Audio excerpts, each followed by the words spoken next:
여성을 위한 데일 카네기 지음, 김문주 옮김. 2장 지적 매력은 현대 여성의 표상이다.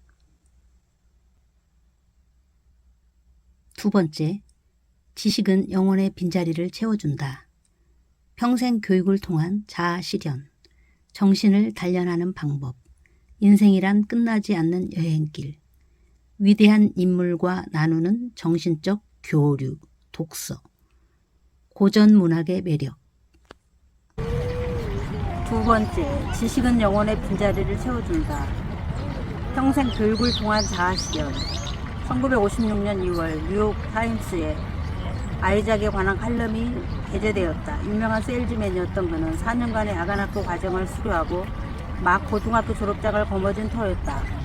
곧이어 그는 브루클린 대학 법학부 야간과정에 등록했다. 그는 영문학 수업 시간에 작성한 행복이란 무엇인가라는 에세이에 다음과 같이 기술했다. 내게 있어 고등학교 졸업장이란 대학 공부를 계속할 수 있다는 의미와 같았다. 앞으로 변호사가 될 수 있다는 희망 자체가 내겐 가장 큰 행복이다. 그는 미래를 생각하며 무척 기쁩니다. 얼마만큼 해낼 수 있을런지 아직 모르지요. 야간대학에서 5년 혹은 그 이상을 해야 할지도 모르지만 나중에 법과 대학원에 진학해 5년쯤 더 공부할 생각입니다 라고 말했다.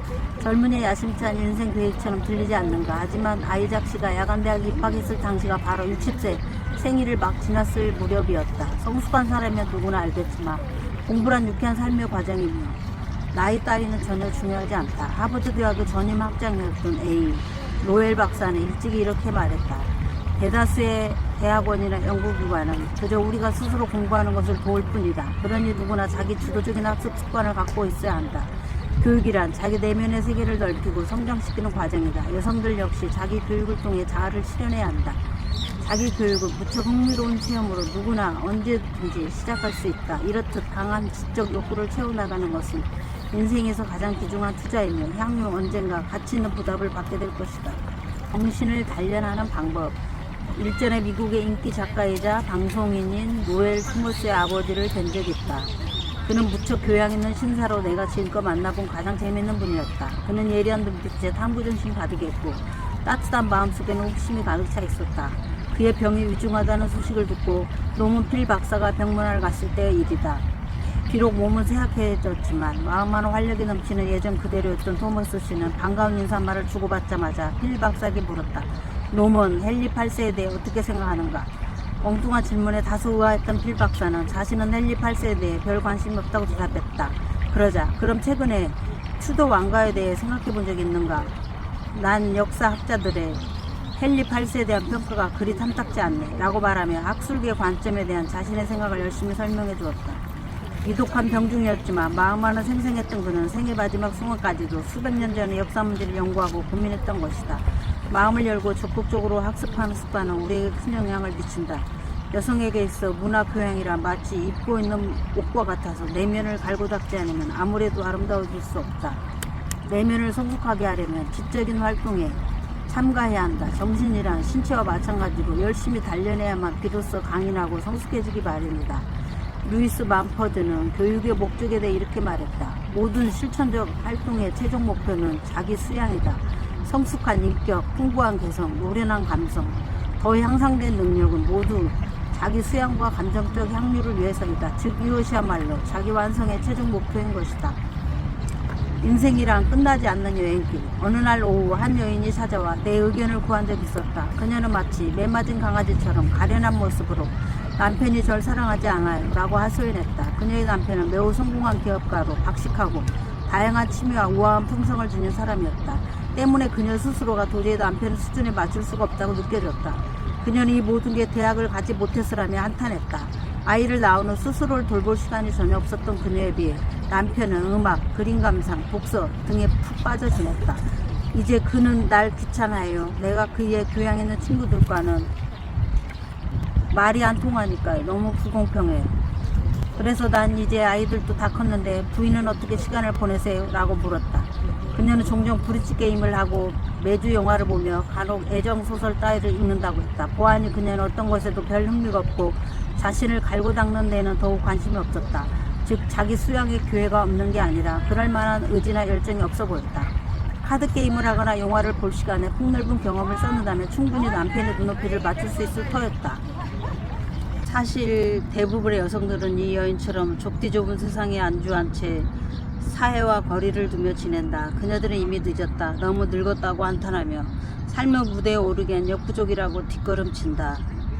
하지만 발전적인 사람에겐 인생이란 영원히 끝나지 않는 여행길과 다름없다. 과거에는 대학도 적고 학비도 비쌌기 때문에 대학에 진학하는 사람이 극소수에 불과했다. 책을 구입하는 것조차 쉽지 않았고 야간 대학도 거의 없었다. 하지만 오늘날은 상황이 다르다. 누구든 공부하고자 한다면 기회는 언제든 열려있다. 노부인이 대학에 진학해 학위를 따는 게 더 이상 희귀한 사건이 아닌 것이다. 내가 아는 부인은 변호사 남편과 장성한 아들을 5이나 두고 있었다. 그녀는 아이들을 모두 대학에 보내 전문기술과 기업 경영과 등으로 듬직하게 키워냈다. 막내 아들이 갓 취업했을 무렵 당시 손자까지 둔 50세의 할머니였다. 텍사스 대학에 진학한 그녀는 4년 뒤에 우수한 성적으로 졸업했다.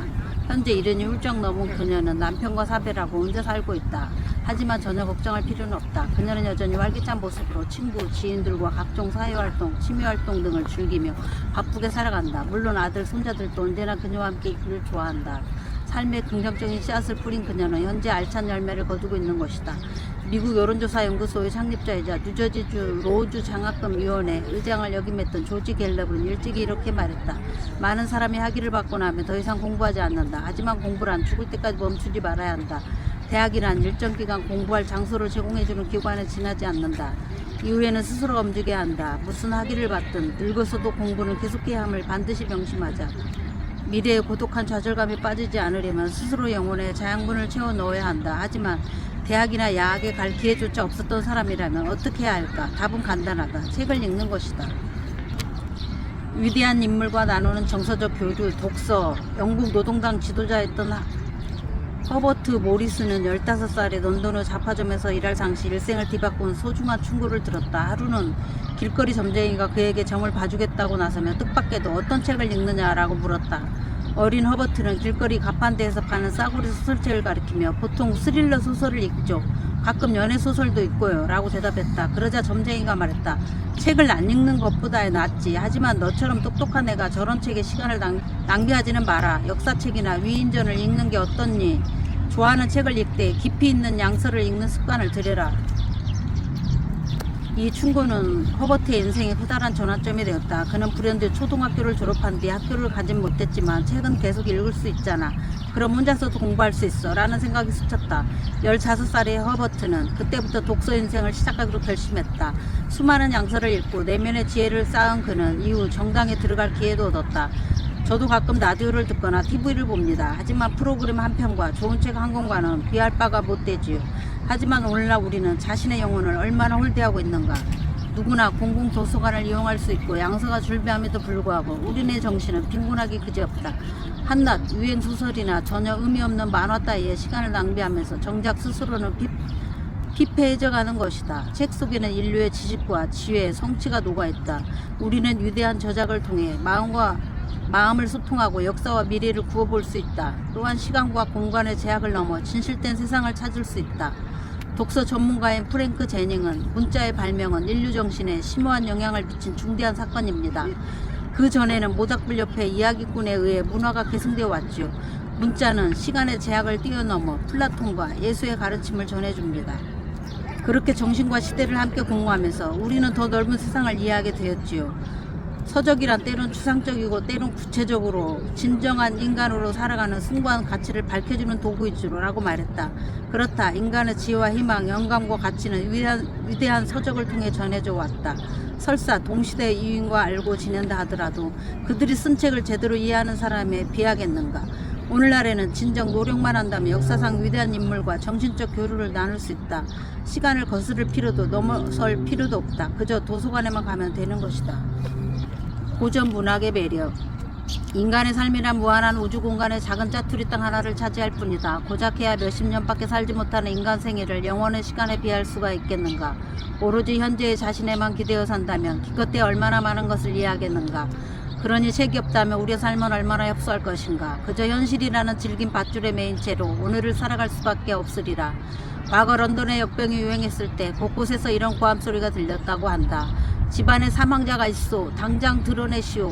당시 실제 상황은 어떠했을까? 책을 통해서라면 그저 냉엄하기만 한 현실이 아닌 살아있는 삶의 단편을 엿볼 수 있다.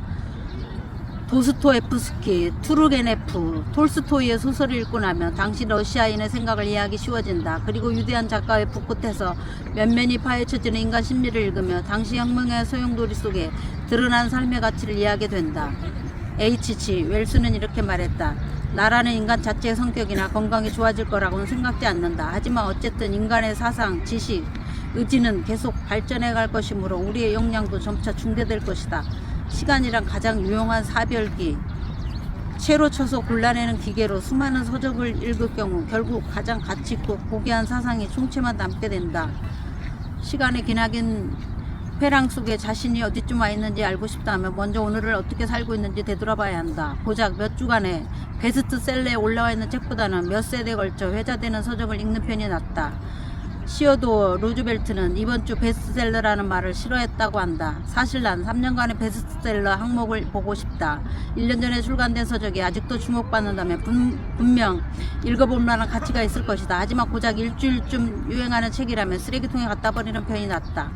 전쟁과 평화보다는 통속 소설을 읽는 게 시간 전략이 될지 모른다. 하지만 전쟁과 평화는 당신의 온몸을 전율케 하며 평생을 함께할 감동을 전해준다. 이런 느낌은 후대에도 전해질 가치이리라. 성숙하고 풍부한 감정을 지닌 사람이라면 더 아름답고 가치 있는 감동을 추구하기 마련이다. 때문에 이는 단순한 책 한 권이 아니라 삶의 추억이자 일부가 된다. 진정한 탐색의 여정을 이해한다면 궁극적으로 성숙한 영혼이 무엇인지 깨닫게 된다. 그러므로 그 길을 어떻게 가야 할지 고민할 필요는 없다. 그저 마음 내키는 대로 가다 보면 여정 중에 충분한 기쁨을 누릴 수 있으리라. 진정한 인생 여행자라면 낯선 땅을 딛고 서서도 삶의 웅장하고 고귀한 가치를 발견할 수 있다. 무계획이 오히려 흥취를 더해줄지 모를 일이다.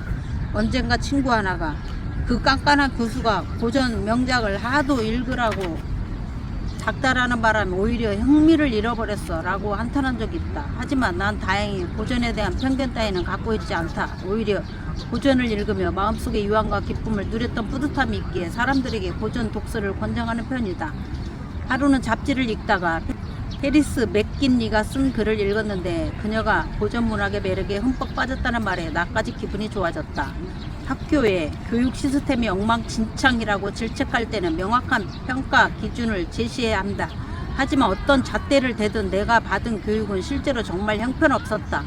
그래서 난 어디서건 교육 시스템에 대해 비판을 늘어놓곤 했다.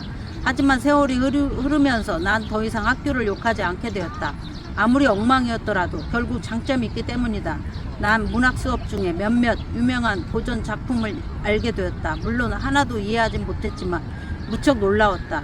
단체 여행에 익숙해진 사람은 나홀로 여행의 매력을 결코 이해하지 못한다. 난 마치 혼자 길을 나선 여행자처럼 뚜벅뚜벅 걸어갔다. 그녀가 쓴 마지막 글귀는 내 개인적인 성장에도 무척 도움이 되었다. 드디어 내 언어로서 진심 어린 숭배의 마음을 표현하게 되었을 무렵 난 디칸스와 오스틴, 마크 트웨인과 조우했다. 모든 독자들에게 있어 이는 최고의 영광이 아닐 수 없다. 난 때론 그를 모르는 사람이 행운아가 아닐까 생각해본다. 그들은 그저 하나님의 말씀에만 귀 기울이면 되니 말이다. 양서를 읽는다는 것은 자기 완성을 위한 최고의 방법이다. 물론 고전 음악, 예술에 흥미를 갖고 사회 모임, 정치활동 등에 참여하는 것도 매우 중요하다. 난 몇 년 전부터 에이브라임 링컨의 삶을 연구하기 시작했다. 링컨 대통령의 삶에 흠뻑 매료된 나는 링컨 전기도 한 권 집필했다. 비록 책이 많이 팔리진 않았지만 개인적으로는 무척 의미 있는 작업이었다. 사람들은 때때로 자신이 좋은 교육을 받을 기회가 없었다고 한탄한다. 하지만 이런 생각은 하루빨리 떨쳐내자. 진정한 정신적 힘을 키우고 싶다면 스스로의 지식을 함양하는 데 애써야 한다. 세월이 지날수록 몸은 노쇠해지고 친구들은 떠나간다. 하지만 깊은 지식으로 영혼의 공허함을 채울 수 있다면 스스로를 행복하게 만들 수 있다.